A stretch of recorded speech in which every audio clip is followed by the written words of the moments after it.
What really decided the final when you look at the stats is that even though Chingotto and Galán had 9 more winners throughout the course of the match, they had almost twice as many unforced errors as Coello and Tapia did.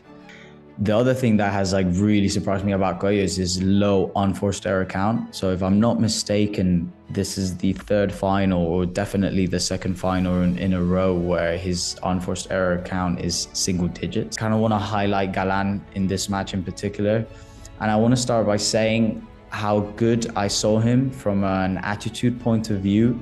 I would say that from the end of the first set onwards, he just also kind of took over. I mean, he was the Galán that we've seen at the beginning of the season, Superman Galán, as I like to say. I mean, 36 winners, 18 unforced errors. Nonetheless, it's clearly that it's Chingotto who let the partnership down, well, let the pair down in the final this time. I wouldn't say, as you say, he had a bad match. I just think that he wasn't as good as the other 3 players around him, who are obviously the best players in the world. A very interesting stat from Padel Intelligence to account for this is the fact that actually 13% of the shots that were played were lobs in general. Now the median or the average of all the other tournaments is around 24%. So as you can see, players were quite conscious that the court was so fast that they kind of didn't want to play a lob. Welcome to the Paddle Pod, your weekly podcast covering professional paddle, presented by Hugo and Gons. We're on to episode 67, and as always, joined by my co-host here today, Hugo. It's great to have you. How are you doing?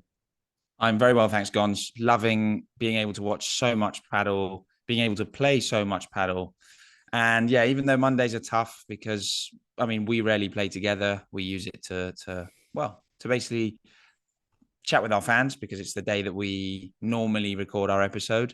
So in that sense, it's a great day. But, you know, Mondays are always tough. But it's obvious that the way to make them a bit less tough is jumping on the paddle pod and having a bit of a chat.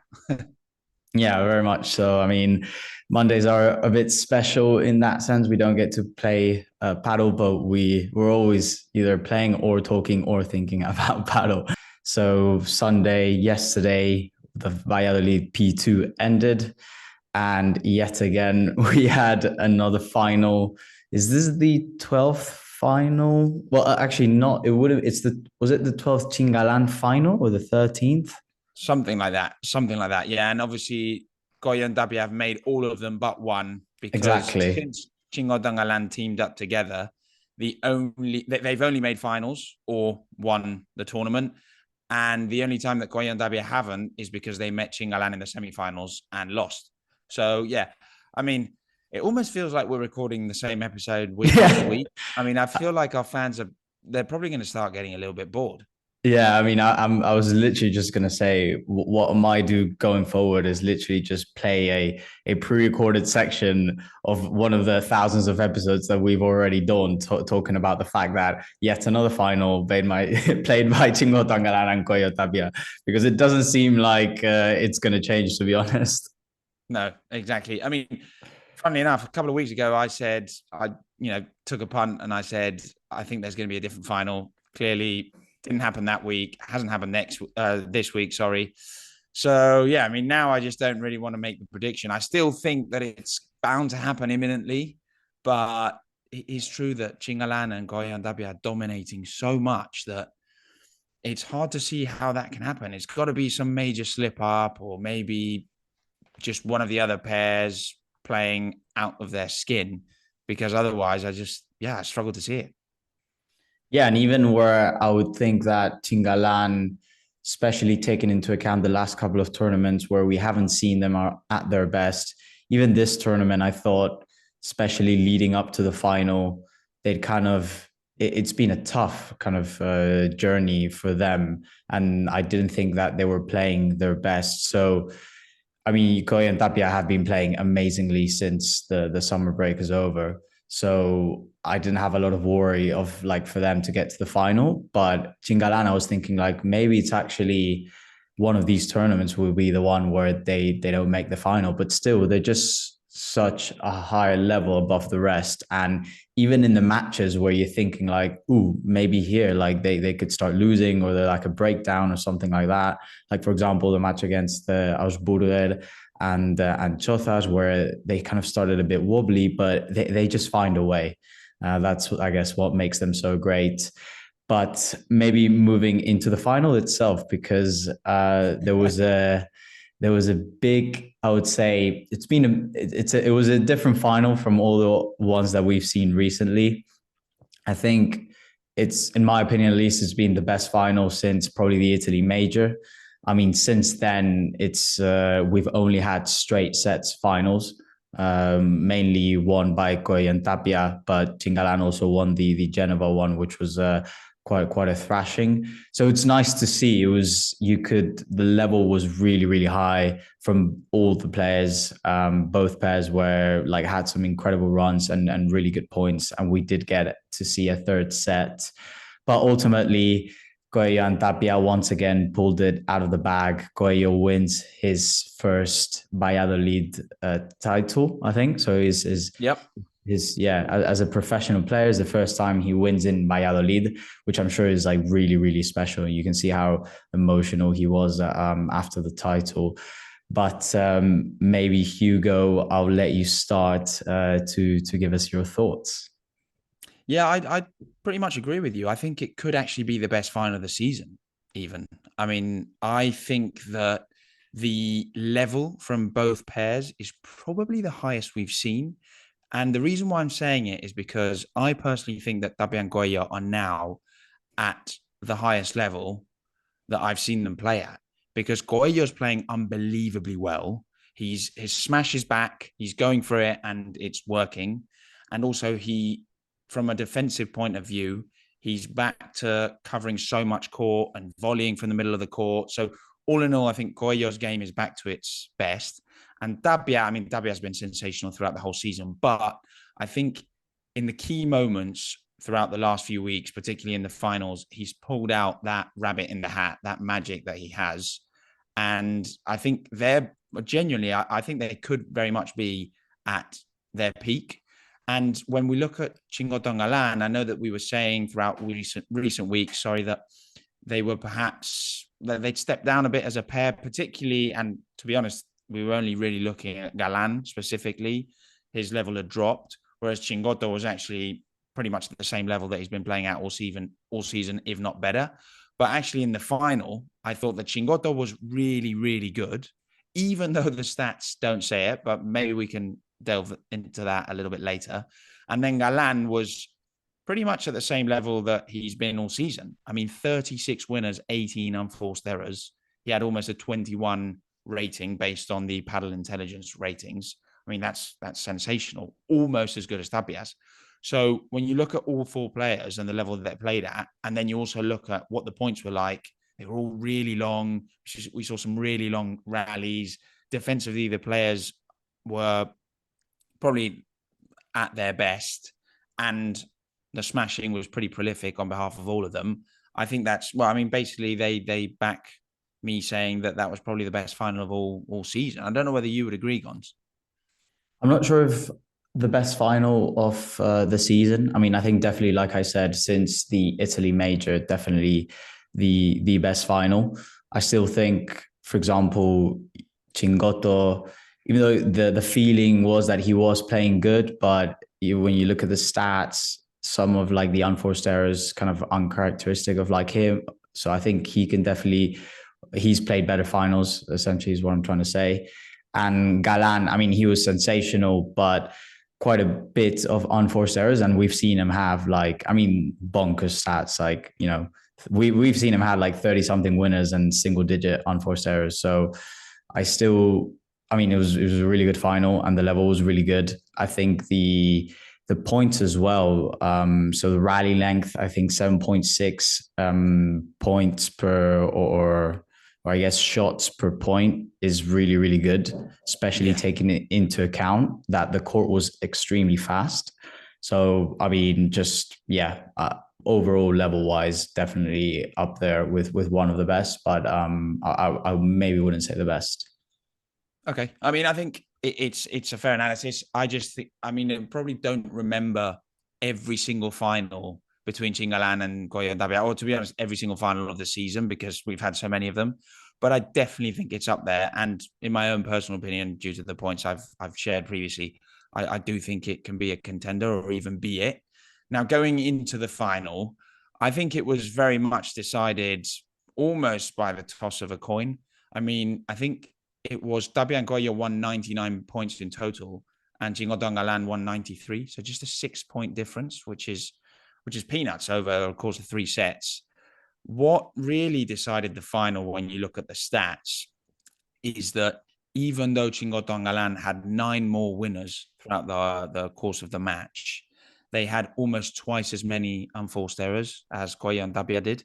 And ultimately, that's what decided it. And I thought that was quite interesting, because when you think about Coello and Tapia as a pair, they're ultra aggressive. They've taken paddle to this new stage, even beyond what Galán and Lebrón basically made us used to, in terms of just being so attacking and taking so many risks. I mean, Tapia and Coello tried to smash as much as possible, and they don't care if they make a few mistakes or every now and then get broken to love because they've missed 4 smashes in a row. So given that they're so attacking, having an enforced error count, that's so low is very impressive. And having a pair in Galán and Chingotto that generated almost 10 more winners and 54 winners in total, which is, I mean, a lot, and still not being able to win, means that there's been I was quite shocked. I think there's been a slight change in tendency. I think when you look at Chingotto and Galán, they probably want to be analyzing the final, and they'll probably think, what would have maybe given us the trophy is if we'd taken a few less risks. I mean, I think Chingotto in particular, I saw him miss quite a few lobs that went too long into the back glass. Obviously, that's down to having to take that risk because Coello and Tapia was so good in the air. But throughout the season, we've seen him leave lobs short, and particularly Coello going for them and making a mistake. So should they maybe be a bit more careful with the ball and maybe try to limit their enforced error count? I mean, I think the stats do indicate that. But yeah, as I say, I mean, the result of the final was obviously 6-4, 4-6, 6-3. It was a breaks difference in the third set because Coello and Tapia started serving, and even that break was a 30 love or even a deuce. So it was incredibly even. What I would say is that I always had the feeling that Tapia and Coello was slightly in front. I don't know whether you had this feeling, Gons, but I just felt them being a bit more dominant. And I mean, they just had one more. I mean, they consolidated just one more break point. So again, I think that shows how even it was. And they actually conceded one more break point than Chingalan did. So that probably doesn't back my argument, but I just felt that they felt really in control, even though the match was so even. And if I had to pinpoint what the reason was, I think I would just have to say Agustín Tapia. I just thought that his performance was one of the best individual performances all season. I mean, almost 30 winners, 10 unforced errors, just remarkable. So I think he's definitely back to his best. And I think that when he manages to be at that level, it's almost impossible to beat Coello and Tapia. Yeah, I mean, Tapia and Coello were sensational. Tapia, once again, I mean, probably leading the front. His contribution score is kind of insane. I mean, plus 22.5. And in the key points as well, I mean, plus 4.5, and everyone else is either negative or Chingotto is 0.1. So, I mean, that just shows how good Tapia is and how clutch he is. I thought as well, I do want to kind of give props to Coello, because something that you mentioned, which I completely agree with, is he's probably playing the best paddle that we've seen him definitely this year, I would say, potentially of his career as well. I mean, when they first got together, I thought Coello was absolutely insane. So kind of the first half of 2023, I thought he was honestly crazy. But ever since then, Tapia's probably been the kind of the better player. But I think now he's like really pulling his weight. We've seen him in some tournaments kind of be the better player. And in particular, the two things that have kind of really struck me about Coello are one, his smash, which, as you say, it's kind of back again. I mean, he's now very much giving you an efficient contribution from a smashing point of view. So this final, even though he didn't smash a lot, because actually the lobs, so they didn't get played a lot of lobs. So he smashed 9 times, but he was quite efficient. So 5 out of 9 smashes. And the other thing that has like really surprised me about Coello is his low unforced error count. So if I'm not mistaken, this is the third final, or definitely the second final in a row, where his unforced error count is single digits, which is it's really remarkable. And I mean, you know that from Tapia, you're going to get something like 20 winners and maximum like 12, 13 unforced errors. And this is really like a maximum. It's probably more like 8 unforced errors. So from Coello, which you also kind of guaranteed like 15 or so more winners, if you can get single digits unforced errors, it's just going to be so hard to beat. They're so going to be so hard to beat.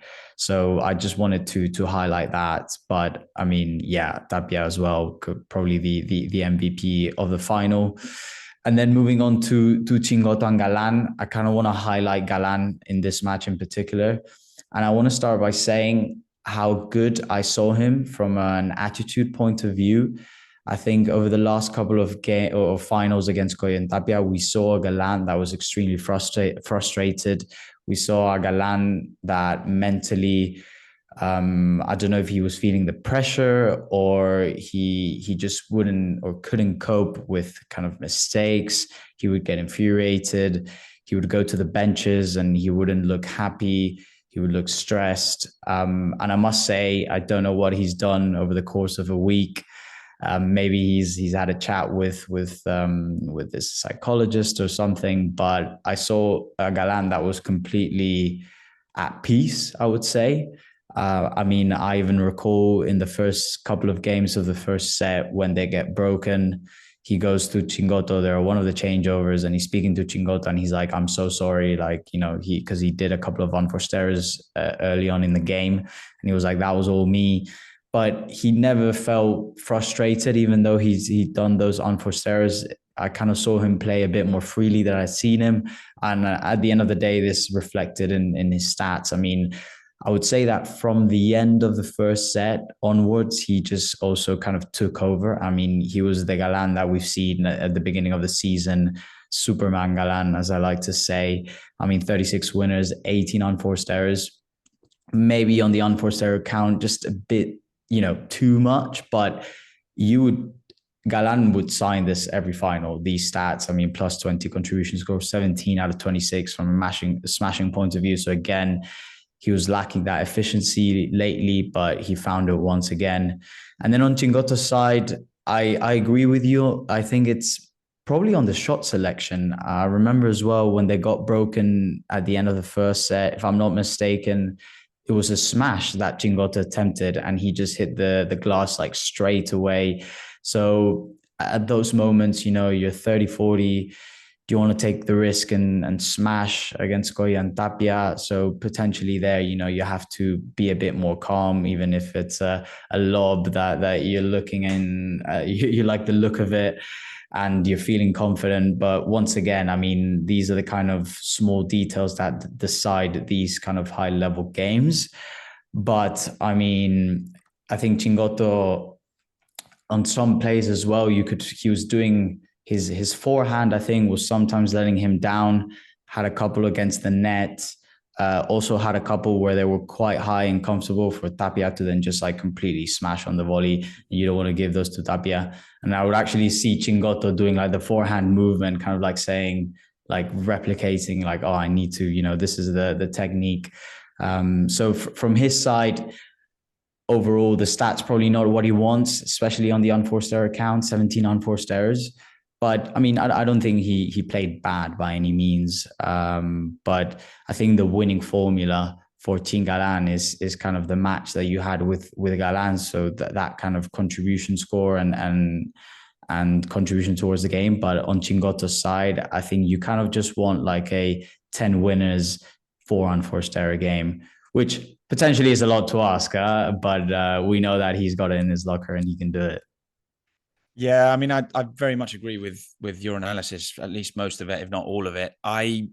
What we have spoken about offline is that we don't agree with the fact that Chingotto has 17 unforced errors. Now, I'd love to watch that match back again, and I might, and I'll count the unforced errors because I just cannot see him. I don't agree. I don't think he produced 17 unforced errors. It's the first time I don't agree with the stat on behalf of Padel Intelligence. Now, they'll probably call me out, send me a video with the 17 unforced errors, and yeah, just literally make me feel stupid and look stupid. But I'm going to watch it back because I don't entirely believe it. Nonetheless, it's clearly that it's Chingotto who let the partnership down. Well, let the pair down in the final this time. I wouldn't say, as you say, he had a bad match. I just think that he wasn't as good as the other 3 players around him, who are obviously the best players in the world. So fair enough. And to be honest, he's been playing so well recently. We would have never thought that he could reach this level. I mean, I personally didn't think that he could be as good as Tapia, Coello and Galán consistently, maybe for a match or 2 or for a few tournaments, but not for a whole season. And he really has been key and he's pulled his weight in the partnership. So I think it's unfair to say that he let the pair down, but his unforced error count is very, very surprising for him. I mean, we very rarely see him make double digits in unforced errors. I mean, sometimes we've seen like 2 or 3. 17 is way too high. And yeah, that's probably the ultimate reason why they lost. I mean, there's obviously a lot of other reasons, strategy wise, etc. But yeah, I'd say there's a few other things. One thing I really did like about Chingotto, I don't know whether you saw that, Gons, but one of the changeovers throughout the match, he said, well, he mentioned to Galán and Jorge Martinez, their coach, he said, look, I think what could help us is when we're defending, don't play 2 balls to the same player, try to vary. So play 1 ball to one player and then try to play the next ball to the other player. And it actually paid off. There were a number of points after that where defensively they did that and it worked. And I think they broke serve. And when they went back to the changeover, Jorge Martinez said, Chingo, you're right. Let's try and do that. So I was really surprised at how obvious it was that Chingotto brought this up straight away. They implemented it. And if it wasn't after the first changeover, it was after the second changeover that they broke. So pretty impressive. Always nice to see how players read the game so well. And it's obvious that Chingotto has to have such a deep understanding of the game because given that his physical attributes aren't what Tapia's are or Coello's are or Galán's are, he's got to play with his own weapons. So yeah, credit where credit's due. Yep. It is like very, very interesting, as you say, and fair play as well to Jorge Martinez to kind of let them go with that. And I mean, one last thing I do want to kind of say as well about Chingotto and Galán, and you kind of highlighted it at the beginning. So they're winning overall as a pair. I think something that is really or should be really encouraging going forward for them is that they're back at being able to generate winners quite easily. Now, probably the court did help because, like I said, it was very fast. And actually, a very interesting stat from Padel Intelligence to account for this is the fact that actually 13% of the shots that were played were lobs in general. Now, the median or the average of all the other tournaments is around 24%. So as you can see, players were quite conscious that the court was so fast that they kind of didn't want to play a lob. And I feel like we did see this in the final because they went to the volley so many times and the match was kind of decided at the net between the 2 pairs volleying. So it's quite interesting. But yeah, I feel like going forward, something that will help them is and give them confidence is the fact that they were able to once again generate a lot of winners and in fact generate more winners than Coello and Tapia in this match, because something that I felt they had lost over the last couple of finals, and this probably obviously is more related to Ale Galán, is not being able to generate winners that easily. So I feel like this should be really good for them to when they head into the Paris Major. Yeah, I agree. I think you make a really good point around the lobs, and I hadn't actually seen that stat. I mean, the fact that players are playing way fewer lobs shows that the court was incredibly fast, and it makes sense. I mean, players are so good at smashing nowadays that lobs are a risk. Even lobs that go behind the line. I mean, ask or Tapia. Doesn't really matter where you lob them; they're going to put the ball away.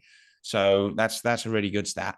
And what I would like to do now is pose a question to you, Gons, because I mentioned last week and over the last few weeks that if Coello and Tapia continued this streak, and they haven't actually lost since Genoa, so since Genova, sorry, and I think this was in July, and they're unbeaten since the return, well, since the summer, basically. I mean, actually one tournament before the summer because they won Malaga, they skipped Finland, and now they've won 2 or 3 in a row, if I'm not mistaken. I actually think next week's. It's a shame that we don't have paddle this week because we're so accustomed to have a paddle on a daily basis. So what can you do? But I guess we'll have to spend some time doing something else, which is not great. But we will have the Paris Major on starting next week, and I actually think that if Coello and Tapia win it, the race is over. I just don't. Given how many points it's worth, given that there'll only be one other major left this season after that, obviously the tour finals as well. But I just don't see Chingalan coming back from it. Now, what do you think, Gons? I mean, more than whether you think it's going to happen, whether you think Coello and Tapia are going to win, although you could share your thoughts on that as well, is whether you see Chingalan being able to turn the situation around if Coello and Tapia win in Paris. Yeah, it does seem quite complicated, I would say, for Chingalan to turn around if Coello and Tapia do win. I mean, particularly more from a psychological point of view, I would say. I mean, I still think there are quite a few points up to play, and at least this Valladolid was a P2, so the difference is not as severe as if it would have been a P1 as the other two tournaments were. But I mean, from a, I guess, psychological point of view, it does feel kind of like a big statement and a un puño encima de la mesa, how you would say in Spanish, which it basically means like, when you smash the table and you kind of you present yourself, so it's a big move, I would say, for Coello and Tapia, and it's a massive tournament as well. Obviously, it's a major and the location and everything. But I do feel like this final is exactly what Galán and Chingotto needed. I mentioned that I thought the Valladolid P2 was going to be won by Coello and Tapia, but we were going to see a much better version of Chingalan. And I feel like this is going to propel them to the French major. And I think that in the French major, it will actually be Chingalan that win. So yeah, Hugo, I mean, what are your thoughts on that? Just your prediction. Yeah. As in, who do you think is going to win? Yeah, I think Coello and Tapia are going to do it. To be honest, I just think they seem so motivated, particularly Tapia. Sorry, he's back screaming, and I just love to see that version of him. It's not that I don't think Chingotto can do it. I think they can definitely do it. And as you said, and you very well predicted, they've improved so much. And genuinely, this Valladolid final could have gone either way. Now, I know I've shared that I had the feeling throughout the match that Coello and Tapia were kind of always on top and etc. But really, it could have gone either way. Genuinely, I mean, there was just one break in the last and deciding set, and it was a very even game, even though it was a break. So it seems like they've changed kind of the momentum. It's just that if I had to bet, the fact that Coello and Tapia haven't lost for 2.5 months, and given how well Tapia is playing, I just struggle to see them losing and making mistakes and not succeeding throughout the key moments in matches. Because even though Galán showed a huge improvement, he still seemed very nervous at the start of the match. He still made quite a few uncharacteristic mistakes. And then Chingo with so many unforced errors. So it would have to change quite drastically from their own individual performances point of view to kind of convince me that it'll be a change. Now, what I really do want to see is a change in the draw. I really do want to see Lebrón and the Nenno face Chingotto and Galán in the semifinals, at least in kind of a projected draw, because, hey, we could have some surprises. And it almost seems like majors do end up generating and hosting surprises. But I would just love to watch that match, because I don't know whether you agree, Gons, but I think Lebrón and the Nenno are very much in their own league right now. I think they're a step away from Chingotto and Galán and COELLO Tapia, but also a step away from any pairs seated below them.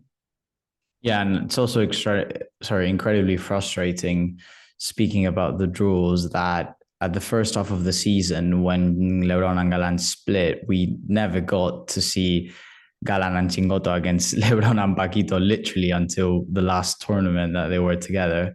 And now we're literally only getting Lebrón Nenno against COELLO Tapia, and we can't see Lebrón and Nenno against Chingalan, which I said this at the beginning when we first saw Lebrón and Nenno play against COELLO Tapia, that I think they're probably a better matchup against Chingalan than they are against COELLO Tapia. So yeah, extremely frustrating, and I really hope that we do get to see them at the Paris Major. I mean, they should just freaking do the draw themselves. They just rig it. Yeah, exactly. They should just rig it themselves. I mean, come on. I think every Padel fan wants to watch that matchup, and it's not just because of the beef. It just exactly, because we've watched COELLO and Tapia. Well, I mean, maybe we talk about a little bit about that now, but I mean, COELLO and Tapia absolutely demolished Lebrón and Nenno this week. They were just, they always seemed to, every game, it looked like they were going to win it. Now, I know they didn't win every single game in the match, but it just seemed like they could break it at any point. They were going to win their serves easily, etc., etc. So, yeah, I just want to see it the other way around. I want to see Lebrón play Galán in that cross-court battle, which I think is going to be really interesting, because it's not just Lebrón facing Galán.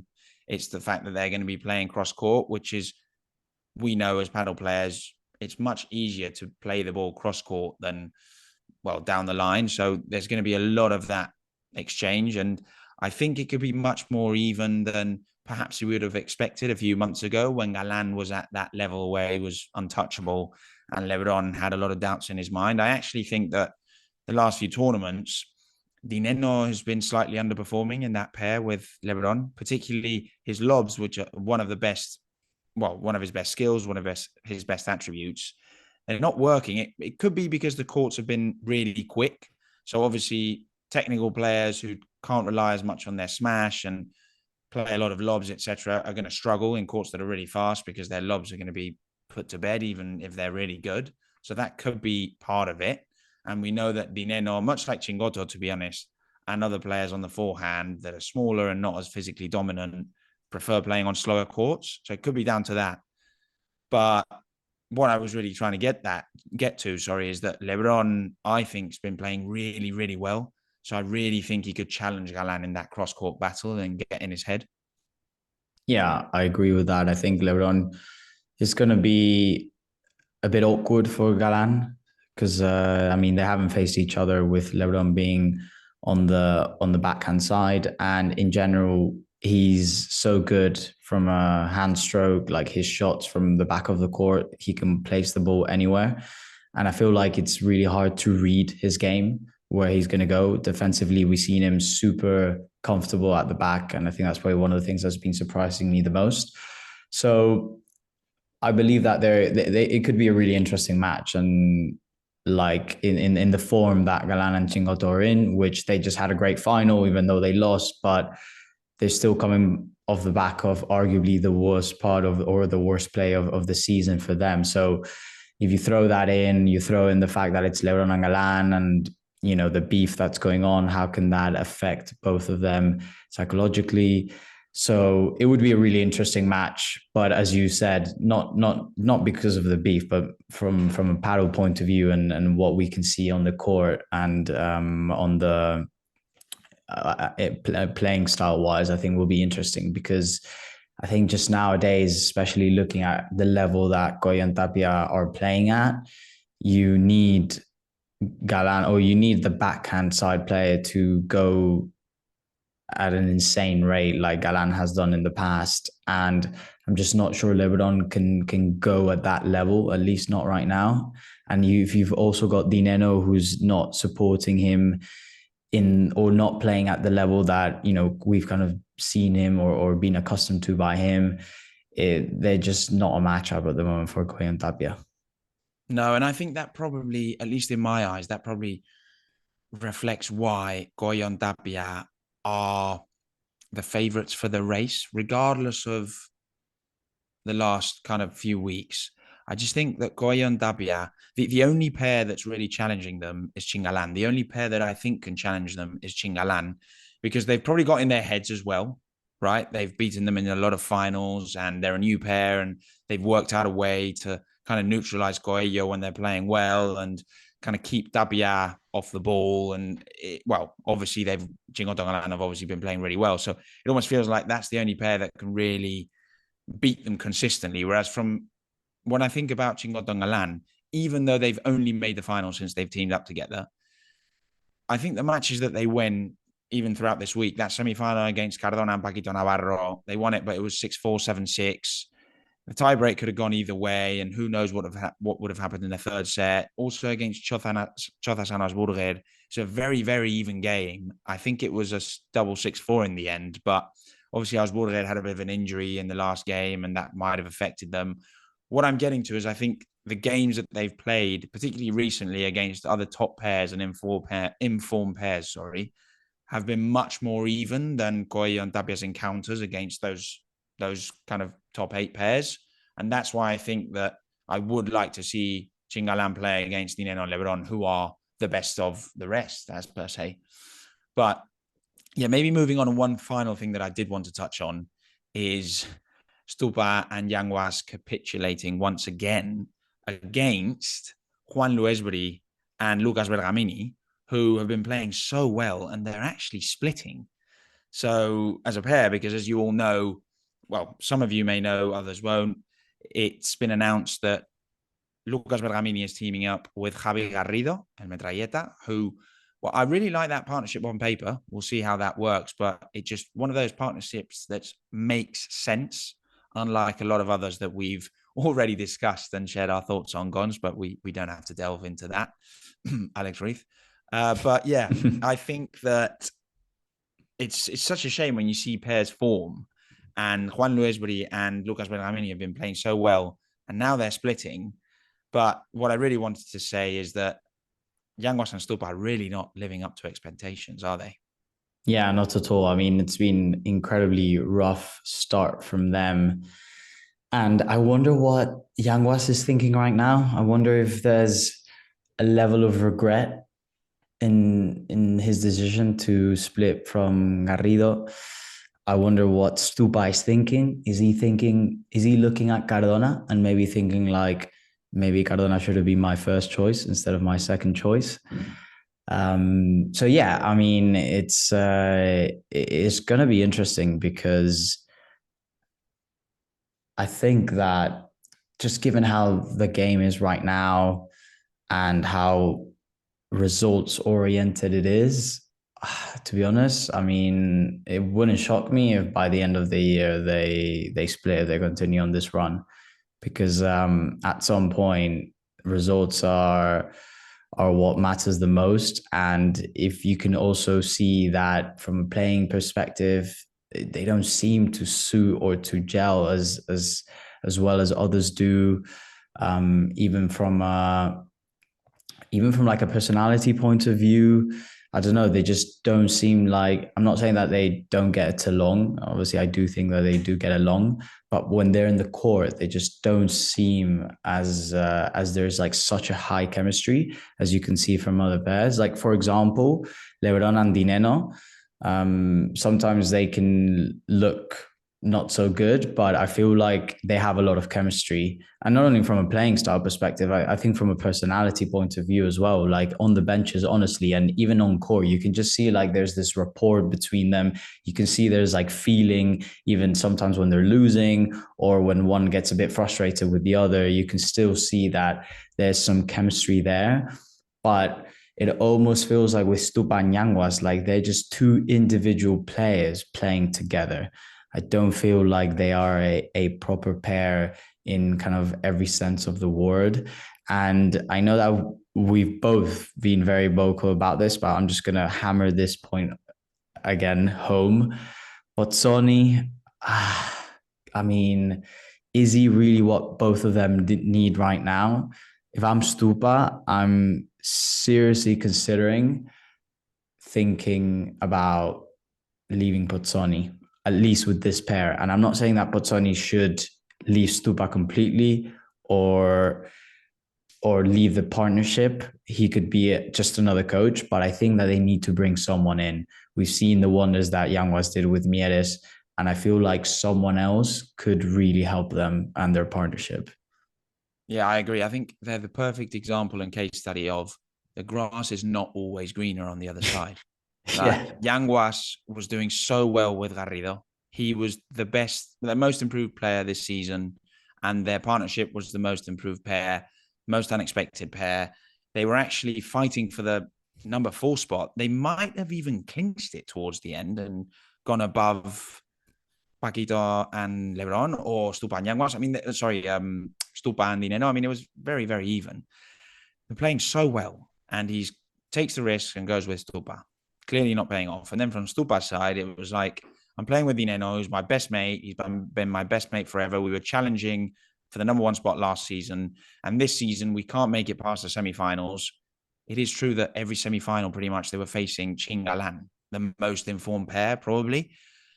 And he said, well, actually, funnily enough, it wasn't his decision. So maybe that's where I can understand Stupa a bit more, because it was actually Nenno who apparently took the step. So if that's the case, and it seems like it, Stupa didn't take the decision. And now we can probably say you were right in thinking that you were better off with Nenno than without him. Now we know how quickly things change in paddle. Who knows? Maybe they go off to the major and win it. I mean, I don't see them winning it, but if they somehow knocked out one of the top 2 pairs, or even Lebrón and Nenno, I think it would be a big step.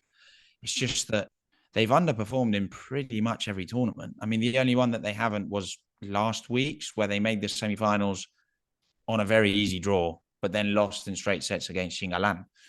So, yeah, and one last point on Bozzoni, I totally agree. I think Stupa's, we've shared our thoughts and opinion on this before.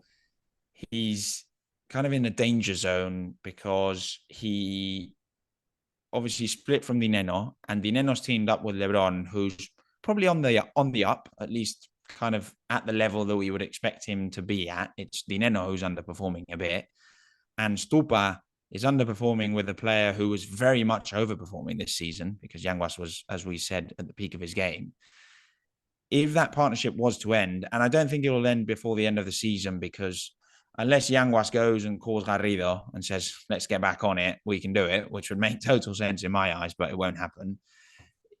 If Yanguas and him split, and say Coello and Tapia stick together, Chingalan stick together, and Nenno and Lebrón might stick together because they're not doing badly. They're making the semifinals. They're dominating other pairs. It's just that final step of beating the top 2, what's not working for them.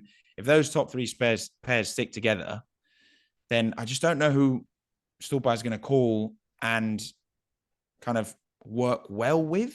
I mean, who he's going to actually be able to challenge the top pairs with, because beyond Yanguas, I mean, who would you say? I don't think Cardona. I mean, we've seen that he's the one that's slightly underperforming, not underperforming, but he's not being able to play at the level that Chingalan are playing at, or Coello and Tapia are playing at, when him and Paquito face them. So, I mean, what can Stupa really do? Whereas Yanguas could very easily just go and say, hey, Paquito, should we give it a go, or go back to Garrido? So I think Yanguas has got many more options to continue to play at that high level and to, on paper, challenge the top pairs, whereas Stupa, not that many. That's a really good point. I mean, just thinking about, for example, and I know the players are a bit different, and they're, Stupa's much better than, for example, Tello. But when you think about where Tello was kind of starting the season and the names that he got with during the season, so you go from Alex Ruiz, and then Who did he go with after Alex Ruiz? Well, Bella. Bella. Yeah, but it's like you all of a sudden seeing the decline of players available and kind of the pool is starting to get smaller and smaller and smaller. And this could very well happen to Stupa. I mean, if Yanguas, for example, decides that it isn't really working and he's had enough and he wants to look at other options. I mean, unless the players at the top split, which I just see very unlikely, to be honest, all of a sudden Stupa is looking out and he's like, God, like who do I have to go with now? Who can I go with? And the options probably not looking good, and it's a very slippery slope because we've seen other players as well. Just, I mean, Garrido as well, obviously going from Yanguas to then Alex Ruiz to now Bergamini. They're not obviously bad players, but what I'm saying is once you kind of leave that kind of upper market, then all of a sudden it can get really bad really quick. Yeah, and when I think about Stuba's options, I mean, the top options would probably be Alex Ruiz, who Yeah. he did really well with before, but Alex is having a tough season due to injuries and also form, or Cardona, who he's obviously a young prodigy and we've seen great things from him, but would Stupa Cardona be better than Paquito Cardona? I don't think so. And Paquito and Cardona are not challenging the top pairs. So I don't think Cardona and Stupa would challenge the top pairs. So he'd suddenly find himself in a situation where he'd be thinking, it doesn't matter who I team up with. It's going to be very, very tough, if not impossible, to consistently challenge the top pairs. And who would have thought that from Franco Stupasuk? I mean, one of the best players ever, to be honest. I mean, definitely top 20. And very recently, one of the top 3 backhand players in the world, because last season it was Stupa, Tapia, and Galán. I mean, literally a year ago, and I'm talking about like days, I think, because if I'm not mistaken, we went to see the Madrid Masters of World Padel Tour, and it was in and around my birthday, so literally close to a year ago. They won that match. Los Superpibes beat Goya and Tapia. So, and the number one race was heating up like crazy. They still had their chances. So it's absolutely insane how in 1 year he's gone from that to where he is right now. Yeah, I mean, I just don't know what his other options are. Maybe John Santh. It's not a bad option. I haven't thought about that. But yeah, I mean, it's a slippery slope, and I definitely think he's on that slope. Yeah, so this probably brings us to the end of the episode, and just want to make a quick announcement to all our fans out there. We now have a TikTok account, so please come follow us and check us out. We'll be posting some cool stuff there about the pod, and yeah, should be good fun. I'll make sure to put the link in the description. And if not, you can just search the Paddle Pod on TikTok. So yeah, very excited about that. It's going to be great. And other than that, I do hope that everyone's enjoyed the episode. And that's it from me. And we'll catch you next time. Yeah, guys, please follow us on TikTok. I mean, I think you get enough content from us via YouTube, Spotify, Instagram. But just in case you don't, we'll be doing shorts on TikTok as well, which, well, they're always fun. So yeah, in case you don't want to watch a whole episode or just want to watch a quick snippet before you actually watch the whole episode on YouTube, just jump on the TikTok account and yeah, share your thoughts. We're obviously learning, so please let us know if there's anything else that you'd like to see. And obviously this week we don't have any paddle. We don't have a big tournament. So, I mean, we'll have a slightly different episode. What that is, we'll obviously disclose next week. But yeah, if there's any topics that you'd like to discuss, leave it in the comments and I'm sure we can delve into them. Other than that, have a great week and catch you soon.